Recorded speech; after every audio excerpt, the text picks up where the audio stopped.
Hey man, what it do YouTube? Hold up, let me fix myself. What it do YouTube, man? It's your boy back again with another video. I was finna do this by myself, but I said, you know what? I'm gonna talk. If I'm gonna talk through it, I might as well do it with y'all. You know what I'm saying? The people that support me. I'm glad I got y'all. You know what I'm saying? If I ain't have y'all, bro, I know we only at 2,000 right now. You know what I'm saying? But we going up, man. Hopefully Black Ops 6 come out. We go up a little bit more. 2K25, even though y'all say, oh, we're not playing it. We're not. College football boo-boo. College football boo-boo. Right? Y'all blinded by. We've been waiting for 10 years. I don't care if I was waiting for 30 years. I can tell a game butt cheeks if the game butt cheeks. But yeah, ready for these next coming games, bro. I might try that Space Marines John out. You know what I'm saying? I'm not getting 2K. That's a yearly cost right there. Waiting for GTA 6. Any new game that come out, I might do it because I got a new way I record PlayStation footage now. So, you know what I'm saying? Yeah. You know what I'm saying? Work perfectly fine with what I'm doing right now. Work perfectly fine. You know what I'm saying? But yeah, was going to do this by myself in the dark. You know what I'm saying? Decided to record it. So, Espresso. Goes to Espresso. Probably some of y'all already is, man. But this is concerns for Black Ops 6. Probably going to be my big concerns for Black Ops 6 too. But hey, man, get into it, man. Concerns for the year at large that I'd like to discuss in this one because there are a few things that we should mention.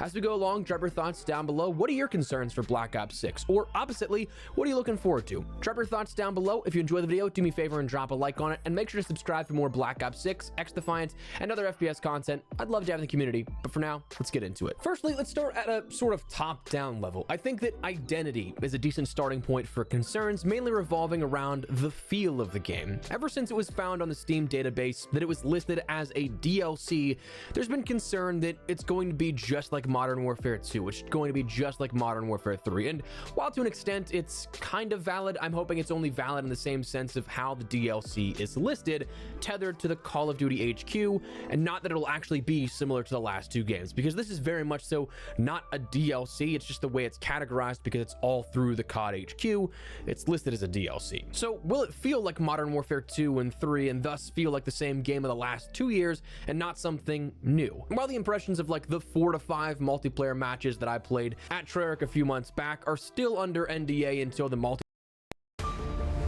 I'm losing match Royale, bro. I'm in like, bro, every time I get to the thing, I be losing, dog. Matches or anything that I can go and look back on. I'm already starting to forget what that brief moment in time felt like to begin with.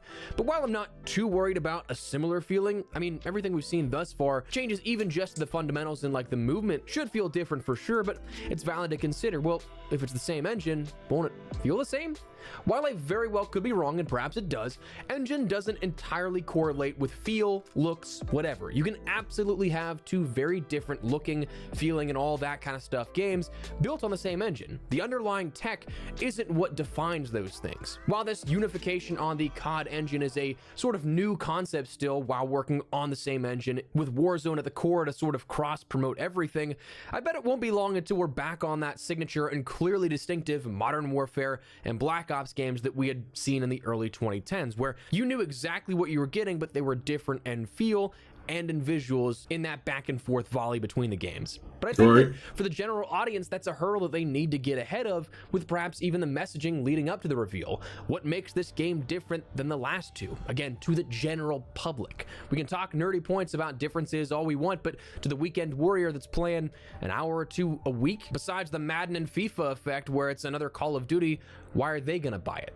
Gameplay and game offering wise, there's a few things that we can take a look at. Omni movement from a sort of core gameplay perspective is something that you can't turn it off, so it's going to be something for players that they'll either love or they'll either hate. I think this will introduce a new layer of a skill gap, if we can call it that, that might be good for some players, might not be for others. Good for the good for the good players, bad for the bad players. Swear to God, if the person that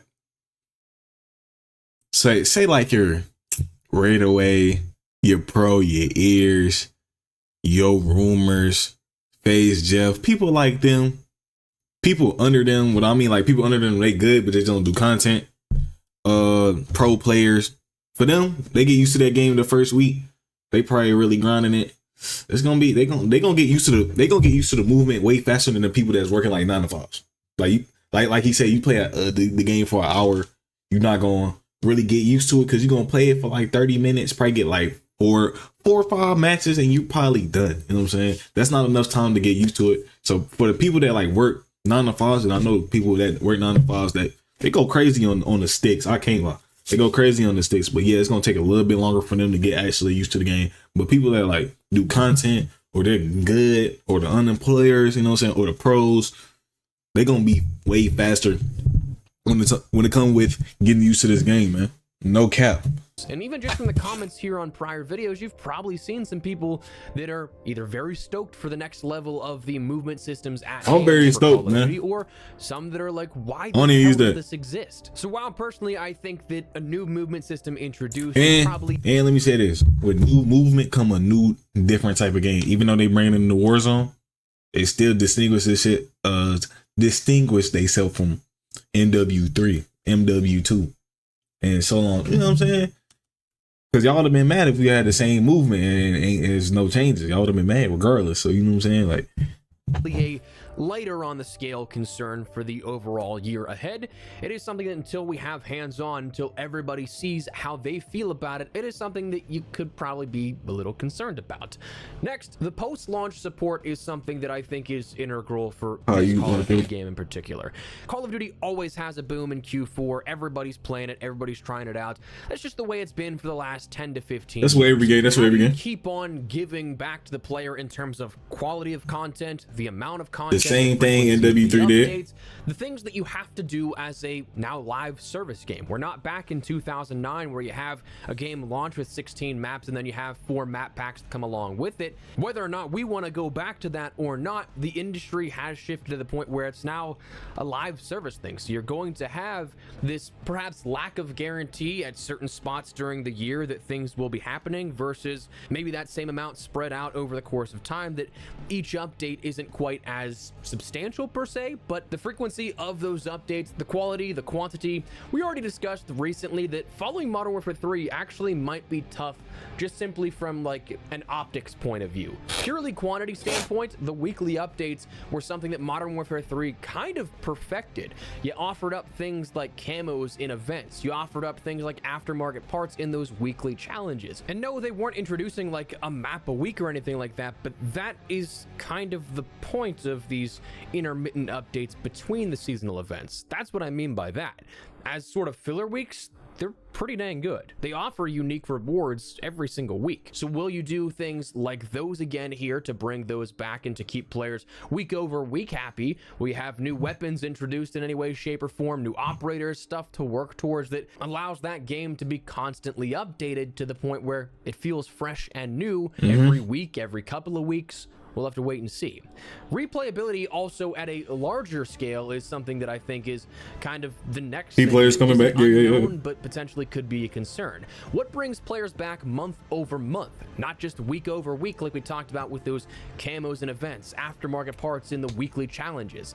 I think what Modern Warfare 3 has done recently, at least, is attempting to bring fun, different modes into the equation. I'm not saying that it's for everyone, that everybody likes them, that they're the best things ever, but things like Get High, I wouldn't have expected a parkour map or a mode in Modern Warfare 3. They're not fun as hell. They're not fun as hell. While it was around, because I knew it was a limited time thing. I knew it wasn't going to be there the whole time. So same thing with Warzone's Mutations Resurgence. Another hard deviation in playstyle that wasn't for everyone, but it was so different and limited that I wanted to play a ton of it while it was around. So I think you can kind of maybe lean into that sort of LTM aspect of it. I'm not a huge fan of the FOMO in that sense, but in regards to making it something so much of a hard deviation from just the standard gameplay experience, an LTM might be something that doesn't hurt you, because if it is something so crazy and it's only there for a limited time, well, you don't take away from the people that don't like it. The option to play the core gameplay experience is still there, but it's still something that for somebody like me, that I've done basically all I want to on Modern Warfare 3.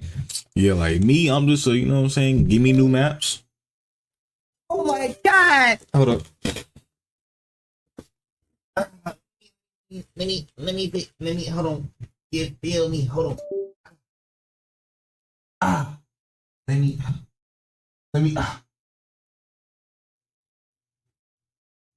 You feel? Bada bing, hold on. Wait at. Hold on. I'm on for damn. I've been froze for a while. That's crazy. Wait, be back. Something that brings. But like I said, I'm a domination hardpoint. You know what I'm saying? I like kills. I'm a dabble in the S&D. You feel me? You know what I'm saying? Y'all can hear me still? Y'all can hear me? Hell yeah, y'all can hear me. I ain't even know that shit was froze that long. You know what I'm saying? But yeah, I likes to dabble in. You know what I'm saying? Dabble in, dabble out. Just keep me posted up with the new content. You feel me? Sometimes I'm not gonna play it. Sometimes I am. You never know. Yeah. Brings me back and actually has me come back to replay the game 6, 7, 8 months into the year. Now, to round out like the gameplay related stuff here, a small annoyance that I can see as a concern just for me that's probably only me. Update requires restart. Every single time I boot up the game, I gotta do this. Yep. Can we just get rid of that? That'd be awesome. Thanks. But now to sort of round out the discussion as a whole, let's talk about the things that we talk about every single year and, well, there's still concerns. Skill-based matchmaking. If we want that free, low-hanging fruit, drum up those interactions and the bait for, you just want to stomp noobs, those kind of comments, naturally, let's do it. Here's my thing from day one. I don't care about the normal scapegoat comments for keeping it. I don't care at all about wanting to stomp noobs every single game. I'd like some variance, sure.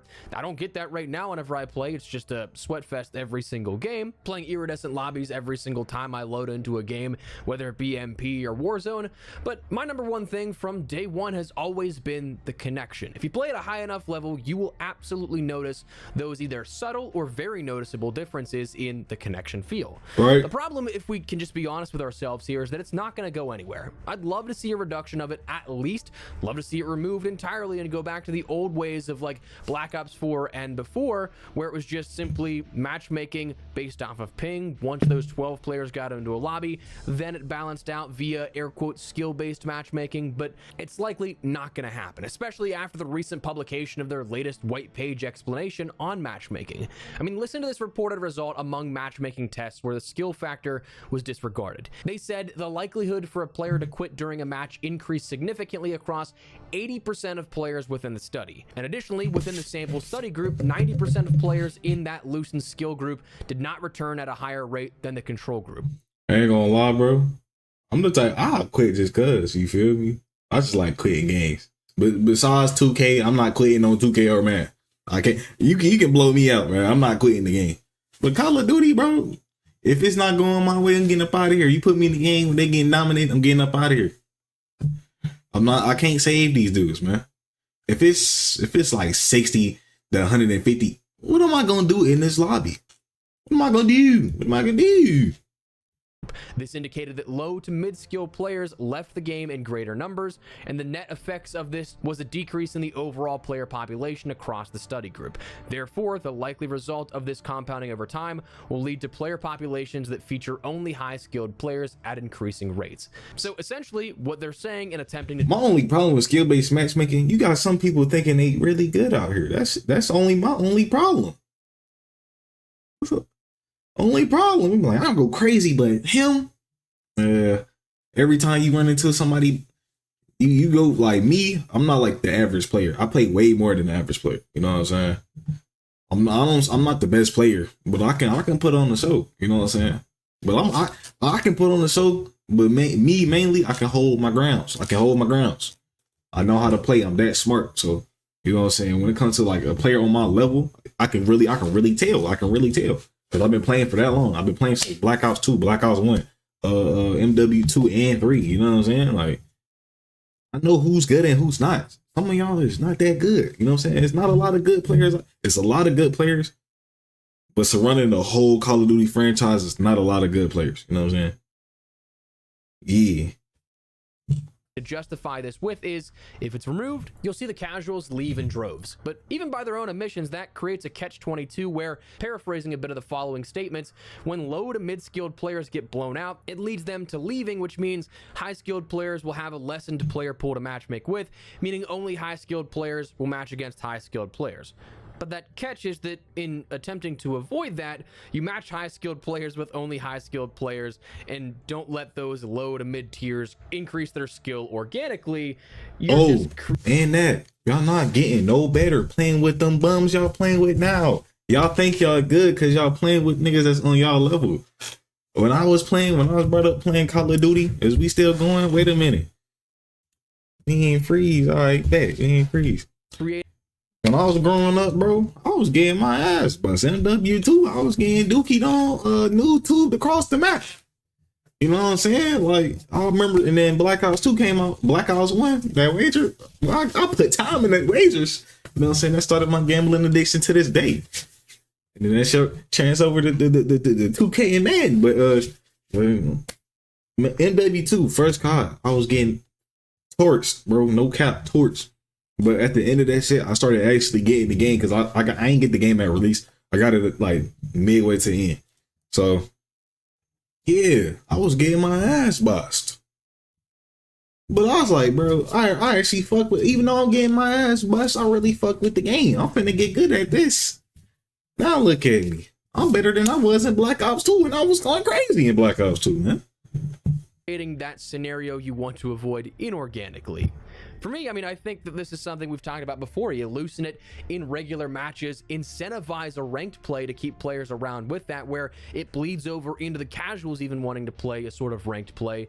But then you also have those fun LTMs with loosened matchmaking, with regular style matchmaking as a whole, and the core gameplay experience having that as well, where you kind of get a little bit of both. And sure, maybe I'm entirely off base, that I don't make the big bucks for a reason, but I mean, that's how I see it, at least. But without going too far into that rabbit hole, let's move on. Anti-cheat. I feel like I only ever see this in Modern Warfare 3 and the paid experience in ranked play for Modern Warfare 3.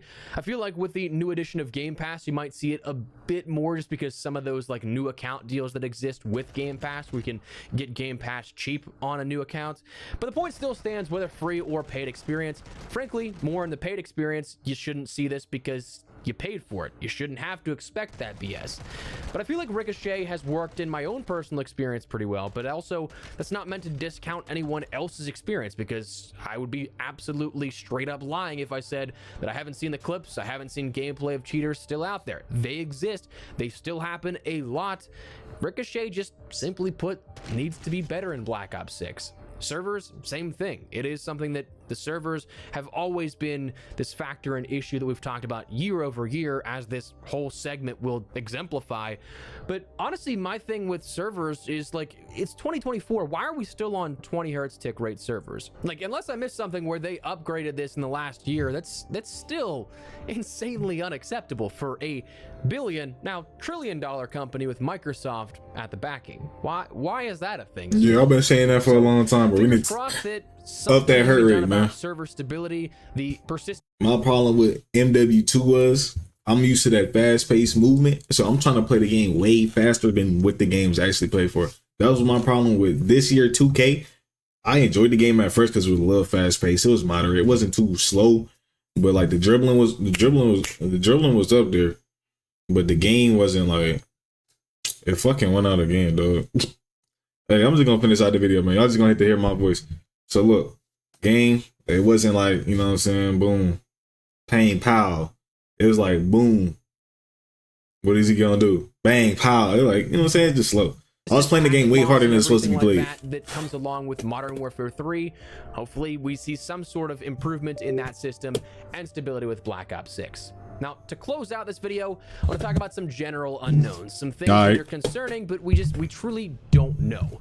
Number one, bloat in the Call of Duty HQ. Initially, it was reported that Black Ops 6 would be over 300 gigabytes of space, but that's not actually the case. That's sort of the worst case scenario, because again, as we talked about, everything funnels through the COD HQ. One singular application. That's why Modern Warfare 3, Black Ops 6, why they're listed as DLC, because the application is that unified experience of Call of Duty where everything is housed in one. That 300 gigabytes of space, that's the entirety of the COD HQ. As mentioned, if you have everything, every single element of Modern Warfare 2, Modern Warfare 3, and Black Ops 6 installed, you'd have that or close to that sizing for the entire air quote game. Campaigns, Spec Ops, Zombies, DMZ, Warzone, multiplayer, the works.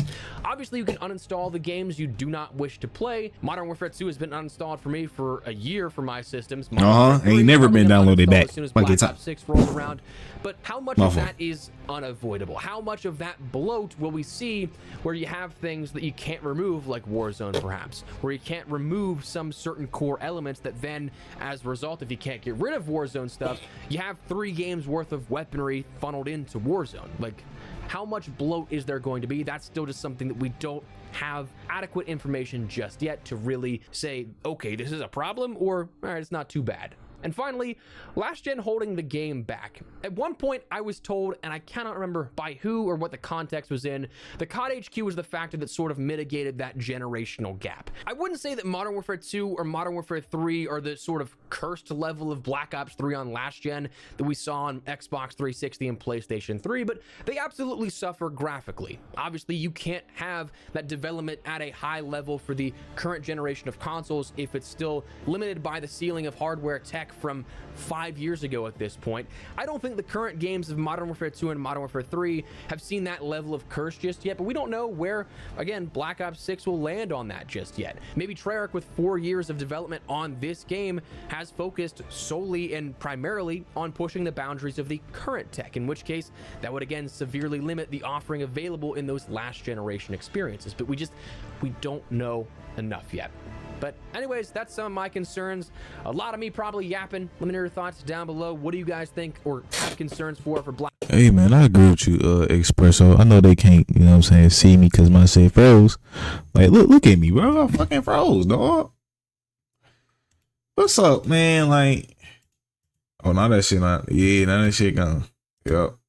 I'll fix it. I ain't really tripping. But hey, man, I agree with Espresso. Y'all can hear me though, so I agree with Espresso, man. We pretty much got the same concerns when it comes to the field. Not even the field, or just the character of the whole game, how it's gonna work, how it's gonna look, and the difference between MW3, 2, and Black Ops 6. Well, like I say, the movement probably is gonna separate it big time. Depending on how fast the game is depending on how fluid the game gonna feel. The slower it is, I seen this from a 2K dev. You know, it's Cesar.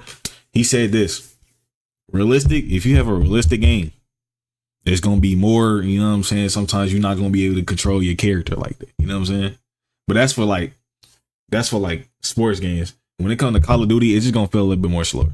You know what I'm saying? So like if I'm jumping over, it's gonna.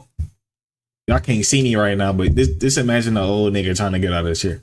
Just imagine the fat nigga trying to get out of his chair. That's how it's gonna feel. More fast paced, fluent game. You feel me?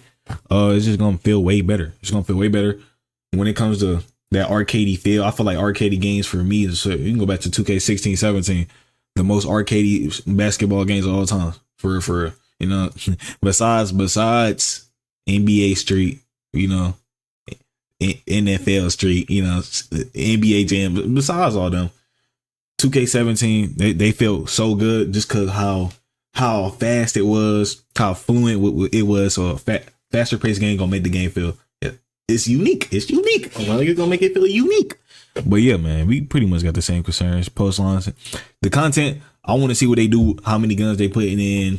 The maps, is the maps gonna be good? The zombie maps gonna be good. The story of the maps for zombies, you know, skill-based matchmaking. I already gave you my opinion on that. Anti-cheat. I ran into a couple of cheaters this year, not that much. You know what I'm saying? Luckily, I didn't get destroyed. They actually kicked that. I remember this one nigga I was playing my man CDL. They kicked that nigga out mid-game. We came back and won that shit. That nigga wasn't bad, but that he I think they banned him. I think they banned him, dog. I think the randoms I was playing with reported it. I don't know what happened. But servers, fix that tick rate. Shit's slow. Sometimes I play the game kind of fast now, like especially now. Play hella fast, so y'all complete that tick rate. It'll be good. This right here, I'm gonna delete Modern Warfare 3 unless I want to come back. Like I said, MW2 has not been on my game ever since MW3 came out. But that's about it, man. Held back by last gen. A lot of games getting held back by last gen because they're putting more money. I won't even say more money. They put in money that they can use for up here. You know what I'm saying? We use that for up here. You feel me? Up here. Why is we P4, nigga? That shit came out when I was in middle school. Like come on, dog. Like, If we go back to the days, PS3, I'm telling you, PS3, 2K, go look it up. That shit look terrible. Go look at 2K16, Xbox 360 or PS3. That shit look like fucking ass. And that's why them games are so good, bro. So if we leave back the old gen, bro, and come up with the new gen or the current gen, we gonna be good, man. But I'm out of here, man. Make sure y'all subscribe. Forget about my camera. I'll face it. You know what I'm saying? I'm out here. Peace, man. Subscribe.